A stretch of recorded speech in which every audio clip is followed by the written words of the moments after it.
Hello students, আজকে আমি class 9-এর ইতিহাসের অধ্যায় 2 বিপ্লবী আদর্শ নেপোলীয় সাম্রাজ্য ও জাতীয়তাবাদ এই অধ্যায়ের সমস্ত শর্ট কোশ্চেন নিয়ে আলোচনা করব।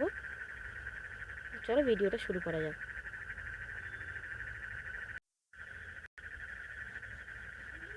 দেখো, বিপ্লবের সন্তান কে ছিলেন? Napoleon Bonaparte. নেপোলিয়ন কবে ভিক্টোরীয় শাসনের অবসান ঘটিয়েছিলেন? 1799 খ্রিস্টাব্দে 9 নভেম্বর। নেপোলিয়ন বোনাপার্ট কত খ্রিস্টাব্দে ফ্রান্সের শাসন ক্ষমতা দখল করেন? 1799 খ্রিস্টাব্দে। কনসুলেট শাসন ব্যবস্থায় কতজন কনসিলর ছিলেন? 3 জন। কনসুলেট শাসন ব্যবস্থায় 3 জন কনসাল কারা কারা? নেপোলিয়ন, আবেসিয়াস ও রজার ডুকোস। ফ্রান্সে কনসুলেটের শাসন ব্যবস্থায় প্রথম কনসুল কে ছিলেন? Napoleon Bonaparte. ফ্রান্সে কনসুলেট শাসন ব্যবস্থা কে প্রবর্তন করেন? নেপোলিয়ন। নেপোলিয়ন প্রথমে কত বছরের জন্য কনসাল নিযুক্ত হন? 10 বছরের জন্য। তারপর কত খ্রিস্টাব্দে সংবিধান সংশোধন করে নেপোলিয়ন যাবজ্জীবনের জন্য কনসিলর নিযুক্ত হন? 1802 খ্রিস্টাব্দে। কে ব্যাংক অফ ফ্রান্স প্রতিষ্ঠা করেন? নেপোলিয়ন। নেপোলিয়ন কত খ্রিস্টাব্দে নিজেকে ফ্রান্সের সম্রাট বলে ঘোষণা করেন? 1804 খ্রিস্টাব্দে। কোড নেপোলিয়ন নামকরণ কত খ্রিস্টাব্দে হয়? 1807 খ্রিস্টাব্দে। আচ্ছা, কোড নেপোলিয়নের মূল লক্ষ্য কী ছিল? সমগ্র ফ্রান্সে একটি সাধারণ আইনবিধির প্রচলন করা। কোন সংবিধানকে অষ্টম বর্ষের সংবিধান বলা হয়? 1799 খ্রিস্টাব্দে প্রবর্তিত সংবিধানকে। ফরাসি বিপ্লবের চতুর্থ সংবিধান কোনটি? 1799 খ্রিস্টাব্দে প্রবর্তিত কনসুলেট শাসনের সংবিধানই ফরাসির চতুর্থ সংবিধান। কোড নেপোলিয়নে কয়টি ধারা আছে? 2287টি। কেন নেপোলিয়নকে দ্বিতীয় জাস্টিনিয়ান বলা হয়?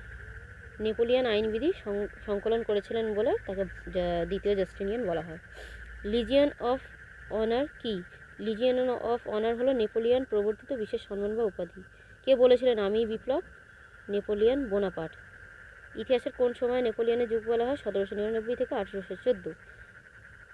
ক্যাম্প অফ ফর্মিওর সন্ধি কত খ্রিস্টাব্দে হয়? 1797। পিরামিডের যুদ্ধ কত খ্রিস্টাব্দে হয়? 1798।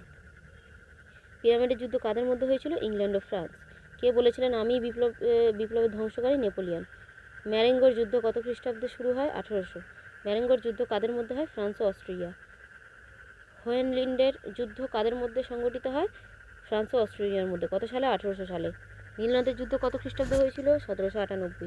নীলনদের যুদ্ধ কাদের মধ্যে হয়েছিল? ইংল্যান্ড ও ফ্রান্স। নীলনদের যুদ্ধে ইংল্যান্ডের সেনাপতি কে ছিলেন? নেলসন। নীলনদের যুদ্ধে কে জয়লাভ করেন? ব্রিটিশ সেনাপতি নেলসন। লুনিভিলের সন্ধি কত সালে স্বাক্ষরিত হয়? 1801। লুনিভিলের সন্ধি কাদের মধ্যে হয়েছিল? ফ্রান্স ও অস্ট্রিয়া। ইটালির জনগণ নেপোলিয়নকে কেন মুক্তিদাতার জার বলেন? অস্ট্রিয়ার শাসন থেকে ইটালিকে মুক্ত করার জন্য এই কথাটি বলতো। ইউনিভার্সিটি অফ ফ্রান্স কত খ্রিস্টাব্দে প্রতিষ্ঠিত হয়? 1808। কত খ্রিস্টাব্দে নেপোলিয়ন পোপের সঙ্গে ধর্মমীমাংসা চুক্তি করেন? 1801। অ্যামিসেন্সের সন্ধি কত খ্রিস্টাব্দে হয়? 1802। ফ্রান্স বিরোধী প্রথম শক্তিজোট কত খ্রিস্টাব্দে গড়ে ওঠে? 1793। ফ্রান্স বিরোধী দ্বিতীয় শক্তিজোটটা 1799।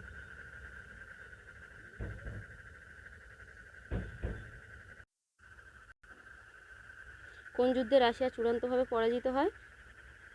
ফ্রিডল্যান্ডের যুদ্ধে। ফ্রিডল্যান্ডের যুদ্ধ কত সালে হয়? 1807। আর কাদের মধ্যে হয়? ফ্রান্স ও রাশিয়া। ফ্রান্স বিরোধী তৃতীয় শক্তিজোট 1805 আর চতুর্থ শক্তিজোট 1813। প্রথম শক্তিজোট কোন কোন দেশের মধ্যে হয়েছিল? Austria, Prussia, England, Spain, Portugal ও সার্ডিনিয়াকে। আচ্ছা, টিলসিটের সন্ধি কাদের মধ্যে হয়? ফ্রান্স ও রাশিয়া। কে মহাদেশীয় ব্যবস্থা ঘোষণা করেন? নেপোলিয়ন। নেপোলিয়ন কোন দেশের বিরুদ্ধে কন্টিনেন্টাল সিস্টেম বা মহাদেশীয় ঘোষণা করেছিলেন? ইংল্যান্ডের বিরুদ্ধে। নেপোলিয়নের কোন ব্যবস্থাকে দ্বিমুখী অস্ত্র বলা হয়? মহাদেশীয় অবরোধ ব্যবস্থাকে। আচ্ছা, দ্বিতীয় শক্তিজোট কোন কোন দেশ? Austria, England, Russia, Naples, Portugal ও তুরস্ক। England, Russia, Austria, Sweden. তৃতীয় শক্তিজোটে কে কে ছিল? England, Austria, Russia, Sweden. আর চতুর্থ শক্তিজোট গঠন হয়েছিল কোন কোন দেশ? Russia, Prussia, England, Sweden, Austria ও তুরস্ক। উলমের যুদ্ধ কত খ্রিস্টাব্দে হয়? 1805। কাদের মধ্যে হয়? ফ্রান্স ও অস্ট্রিয়া। বার্লিন ডিক্রিকে কি বলা হয়? ডিক্রিতে বলা হয় যে ফ্রান্স বা তার মৈত্র দেশ বা নিরপেক্ষ দেশে ইংল্যান্ডের কোনো জাহাজ ঢুকতে পারবে না। অর্ডার ইন কাউন্সিল কত খ্রিস্টাব্দে ঘোষণা করা হয়? 1807। আচ্ছা, কাদের বিরুদ্ধে অর্ডার ইন কাউন্সিল ঘোষণা করা হয়? ইংল্যান্ড ফ্রান্সের বিরুদ্ধে। নেপোলিয়ন কত খ্রিস্টাব্দে মিলান ডিক্রি জারি করেন? 1807। ট্রাফালগারের যুদ্ধ কত খ্রিস্টাব্দে হয়? 1805। কে জয়লাভ করে এই যুদ্ধে? ইংল্যান্ড। আর অস্ট্রালিজের যুদ্ধ 1805। আর কাদের মধ্যে হয়? অস্ট্রিয়া ও রাশিয়ার যুগ্ম বাহিনীর মধ্যে। নেপোলিয়ন কত খ্রিস্টাব্দে ওয়ারেস ডিক্রি জারি করেন? 1807। আর কত খ্রিস্টাব্দে ফন্টেনব্লু ডিক্রি জারি করেন? 1810। নেপোলিয়ন স্পেন জয়ের পর থেকে স্পেনের সিংহাসনে কাকে বসিয়েছিলেন? তার ভাই জোসেফ বোনাপার্টকে। প্রেসবার্গের সন্ধি কত খ্রিস্টাব্দে হয়? 1805। আর কোন দেশের মধ্যে করিয়েছিলেন নেপোলিয়ন? নেপোলিয়ন প্রেসবার্গের সন্ধি অস্ট্রিয়ার সঙ্গে করেছিলেন। উপদ্বীপের যুদ্ধ বলতে কী বোঝায়? পর্তুগাল ও স্পেনে নেপোলিয়নের বিরোধী যুদ্ধ উপদ্বীপের যুদ্ধ নামে পরিচিত। বোরোডিনোর যুদ্ধ কত খ্রিস্টাব্দে হয়? 1812 খ্রিস্টাব্দে 7ই সেপ্টেম্বর। কাদের মধ্যে হয়? ফ্রান্স ও রাশিয়া। নেপোলিয়নের মস্কো অভিযানের সময় রুশ সেনাপতি কে ছিলেন? কুতুসভ। চতুর্থ শক্তিজোটের কাছে নেপোলিয়ন কোন যুদ্ধে পরাস্ত হন? লিগপোজের যুদ্ধে।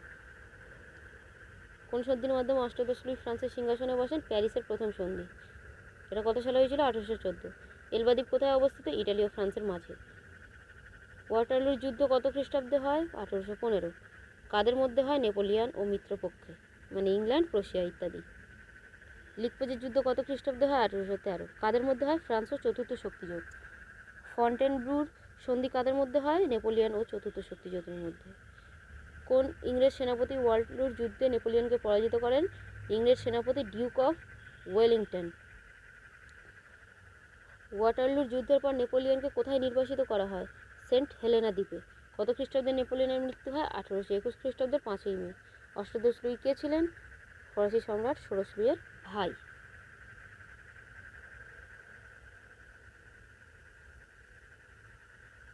আচ্ছা, নেপোলিয়নের কোথায় জন্ম হয়েছিল? অ্যাজাকিও শহরে। নেপোলিয়ন ফরাসি গোলন্দাজ বাহিনীতে যোগ দেন কত বছর বয়সে? 17 বছর। নেপোলিয়ন সম্রাট হয়েছিলেন। আচ্ছা, নেপোলিয়নের তুলো বন্দর পুনরুদ্ধার করেন 1793 খ্রিস্টাব্দে।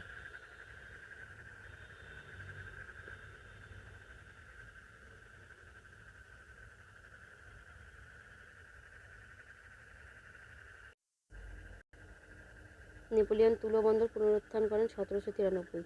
নেপোলিয়নকে মুক্তিদাতা জার বলে সম্ভাষণ করেন ইটালীয়রা।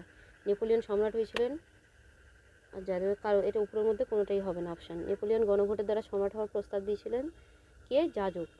নেপোলিয়ন পবিত্র রোমান সাম্রাজ্যের পতন ঘটান 1806। নেপোলিয়ন কোড প্রণয়িত হয়েছিল আইনবিদের দ্বারা। নেপোলিয়নকে মুক্তিদাতা জার বলে সম্বোধন করেন ইটালীয়রা। 1799 খ্রিস্টাব্দ থেকে 1814 পর্যন্ত সময়কালে ফ্রান্সের ভাগ্য নিয়ন্তা ছিলেন নেপোলিয়ন। কোড নেপোলিয়নের কটি ধারা আছে? 2287। আচ্ছা, ওয়ার অ্যান্ড পিস গ্রন্থের রচয়িতা হলেন লিও টলস্টয়। আইবেরীয় উপদ্বীপ বলা হয় স্পেন ও পর্তুগাল অঞ্চলকে। নেপোলিয়ন বাস্তবিত করেন বিপ্লবের সাম্যের আদর্শকে। নেপোলিয়ন মহাদেশীয় ব্যবস্থা যে দেশটিকে অর্থনৈতিকভাবে দুর্বল করার জন্য চালু হয়েছিল? ইংল্যান্ড।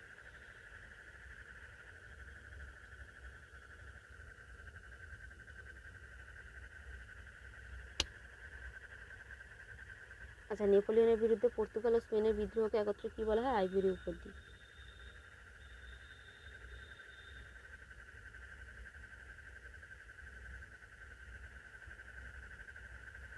আচ্ছা, এবার আমি 2 নম্বরের কোশ্চেন অ্যান্সারগুলো আলোচনা করব।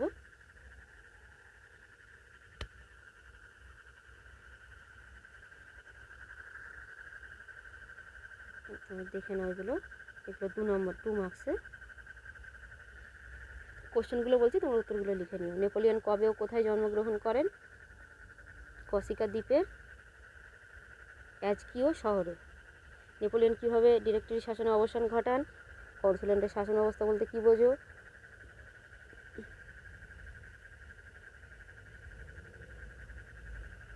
নেপোলিয়নের যুগ বলতে কী বোঝো? কত খ্রিস্টাব্দে নেপোলিয়ন নিজেকে সম্রাট বলে ঘোষণা করেন? আর কোন পোপ নেপোলিয়নকে সম্রাট পদে অভিষিক্ত করেন? আচ্ছা, পোপ সপ্তম পায়াস প্যারিসের নটরডাম চার্চে উপস্থিত নেপোলিয়নকে সম্রাট পদে অভিষিক্ত করেন। আচ্ছা, নেপোলিয়ন কী উপাধি ধারণ করেন? ফরাসি জাতির সম্রাট। সার্ডিনিয়াকে পরাস্ত করে নেপোলিয়ন কোন কোন অঞ্চল অধিকার করে? ক্যাম্পোভিওর সন্ধি কত খ্রিস্টাব্দে কাদের মধ্যে হয়েছিল? নেপোলিয়নের দুটি গুরুত্বপূর্ণ সংস্কারের নাম।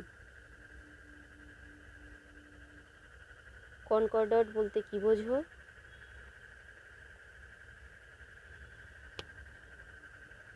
নীলনদের যুদ্ধ কবে কাদের মধ্যে হয়েছিল?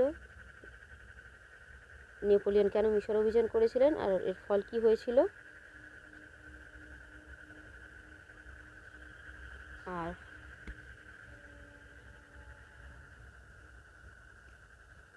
কোড নেপোলিয়ন বলতে কি বোঝো? কে কত খ্রিস্টাব্দে ব্যাংক অফ ফ্রান্স প্রতিষ্ঠা করেন? অ্যামিয়েন্সের চুক্তি কত খ্রিস্টাব্দে কাদের মধ্যে হয়েছিল? কে পবিত্র রোমান সাম্রাজ্যের অবসান ঘটান? লিজিয়ন অফ অনার কি?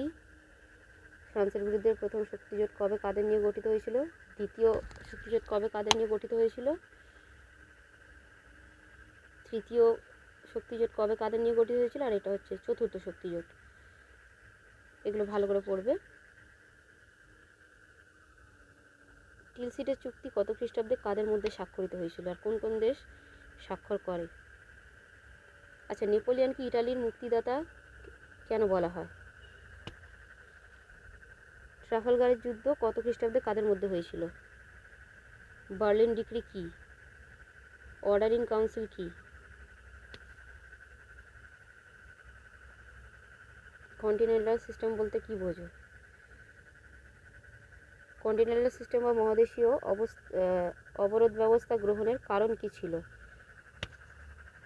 আর নেপোলিয়ন কোন দেশের বিরুদ্ধে এটি প্রবর্তন করেন? স্পেনীয় ক্ষত কি? পোড়ামাটির নীতি কি? লিকপেজের যুদ্ধ কবে ও কাদের মধ্যে হয় বা জাতিসমূহের যুদ্ধ কবে কাদের মধ্যে হয়? উপদ্বীপের যুদ্ধ কি? ওয়াল্টারলুর যুদ্ধ কত খ্রিস্টাব্দে কাদের মধ্যে হয়েছিল? আচ্ছা, নেপোলিয়নকে বিপ্লবের সন্তান বলা হয় কেন? এগুলো ইম্পর্টেন্ট। আর নেপোলিয়নকে বিপ্লবের ধ্বংসকারী কেন বলা হয়? আচ্ছা, নেপোলিয়নকে কবে ও কোথায় নির্বাসনে পাঠানো হয়েছিল? আর কোন দ্বীপে পাঠানো হয়েছিল? প্রথমে এলবা, পরে সেন্ট হেলেনা দ্বীপে। নেপোলিয়নের পতনের কারণ কি? এই নেপোলিয়নের পতনের এই কারণ, এইগুলো হচ্ছে কারণ। তো আজকের মতো এই পর্যন্ত। যদি ভিডিওটা ভালো লেগে থাকে তাহলে আমার ভিডিওটাকে লাইক করবে আর চ্যানেলটাকে সাবস্ক্রাইব করবে। তো নেক্সট ক্লাসে আমি তোমাদের তৃতীয় অধ্যায় নিয়ে আলোচনা করব।